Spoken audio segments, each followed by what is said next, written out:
आपने अभी हमारे विद्वान वक्ताओं के वक्तव्य सुने। वो अपने अपने क्षेत्र के निष्णात विशेषज्ञ हैं, दक्ष वक्ता हैं, स्थापित विद्वान हैं। मैं यहाँ विशेषकर बात करूंगी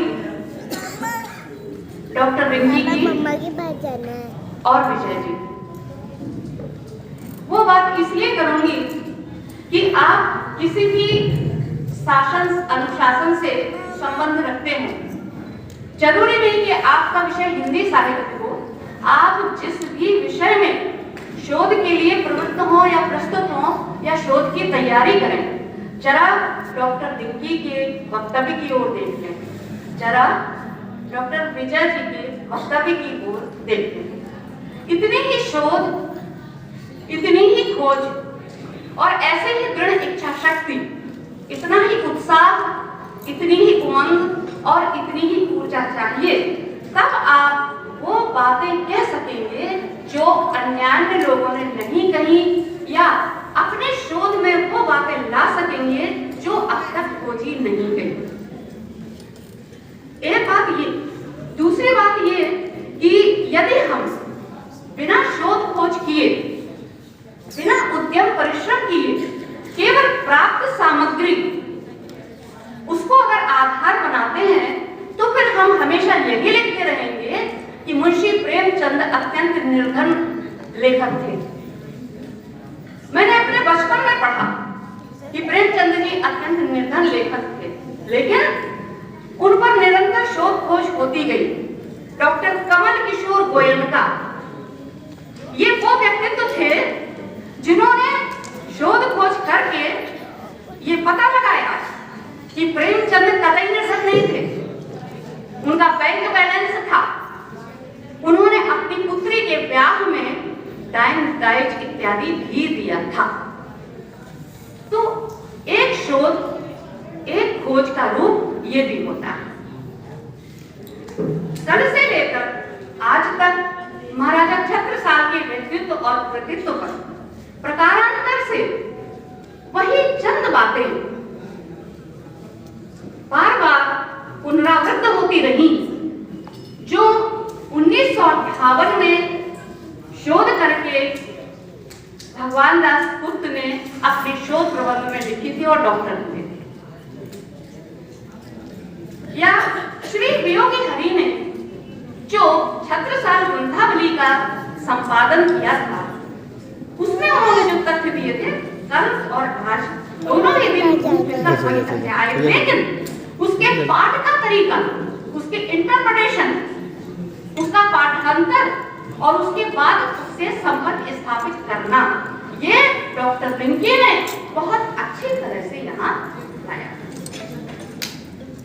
एक बात उन्होंने बेटी बचाओ बेटी पढ़ाओ की कही, अच्छा है, लेकिन मैं यहाँ उन स्त्री विमर्शकारों से ये जरूर कहूंगी कि जब तक पुरुष का सानिध्य नहीं होता है, तब तक उल्लास पूर्वक कोई स्त्री आगे नहीं बढ़ सकती। जैसे डॉक्टर रिंकी अपने पतिदेव, खड़े हो जाए अगर है तो, अपने पतिदेव के साथ आई है। ये एक पुरुष का स्त्री के प्रति केवल सम्मान ही नहीं है, स्त्री की स्थापना में भी बढ़ा हुआ एक कदम है। ये भी उन स्त्री विमर्शकारों को देखना चाहिए जो घूम फिरकर देह विमर्श और बेटा भी है। मुझे तो जिस तरह डॉक्टर रिंकी के पतिदेव बुंदेल भूमि को समर्पित हुए तन मन धन से, तुलसी बाबा की एक चौपाई याद आ गई, नाथ सकल संपदा तुम्हारी, मैं सेवक समेत सुत नारी। तो बुंदेलखंड के प्रति यह प्रेम और यह समर्पण केवल डॉक्टर रिंकी जी के पतिदेव का ही नहीं, यहाँ हम में से अधिकांश स्त्रियों के पतिदेव ने जब ये सहयोग, ये सानिध्य, ये प्रोत्साहन दिया, तब आज हम इस मंच पर खड़े हैं। ये दर्शाता है कि के समानता धीरे धीरे पूरी तरह से हमारे विकसित भारत में देखने को मिल रही है। अभी डॉक्टर शुक्ला जी ने बहुत अच्छी बात कही। उन्होंने कहा कि उम्र के साथ बढ़ना तो चाहिए, बहना नहीं चाहिए। प्रकारांतर से उनके कहने का यह मतलब है कि आप जो काम जिस अवस्था में कर रहे हैं उसे बिना किसी व्यसन के करें तो आप समृद्ध होंगे, अपने देश को, अपने समाज को, सबको साथ लेकर आगे बढ़ेंगे। और हम लोग भी अपने विद्यार्थियों से ये कहते हैं, छात्रों छात्राओं, मैं आपसे फिर वही कहती हूँ जो अपने विद्यार्थियों से कहती हूँ कि ये आपका बहुत स्वर्णिम समय है कि आप सारे समाज से कट जाइए और सीधा अपने लक्ष्य की प्राप्ति में लगिए। ये चंद 2, 3, 4 वर्ष अगर आप समाज से कटते हैं तो समाज 4 वर्षों बाद आपका अभिनंदन करने जिंदगी भर आपके पीछे दौड़ेगा। लेकिन यदि ये 3-4 वर्ष आपने समाज को दे दिए तो आजीवन समाज आपको अपने से काट कर फेंक देगा। क्यों? क्योंकि आपने अपने लक्ष्य का संधान नहीं किया, उसके प्रति न्याय नहीं किया, सामाजिक जो सहकारिता होती है, सामाजिक जो विकास होता है, उसमें आपने कोई योगदान नहीं दिया, तो फिर कैसे समाज आपको याद रखेगी? अभी एक बात और आई, शून्य से शिखर तक की। जैन सर ने कहा, छत्रसाल के विषय में कहा कि प्रत्येक पक्ष उनका प्रेरणादायक है, प्रत्येक कदम उनका प्रेरणादायक है। उनके पास कोई विरासत नहीं थी। शून्य से यानी बिल्कुल सामान्य जन से असाधारण व्यक्तित्व का धनी कैसे बनना है, ये छत्रसाल से सीखा जा सकता है। और आप लोगों से भी यही निवेदन है कि आप लोग स्वयं यदि नहीं जानते होंगे कि जिंदगी का कौन सा मोड़ आपको क्या से क्या बना दे। डाकू अंगुलीमाल वाल्मीकि बन जाता है, सदियां याद है, तो उसको भी नहीं मालूम था कि वो वाल्मीकि बन जाएगा।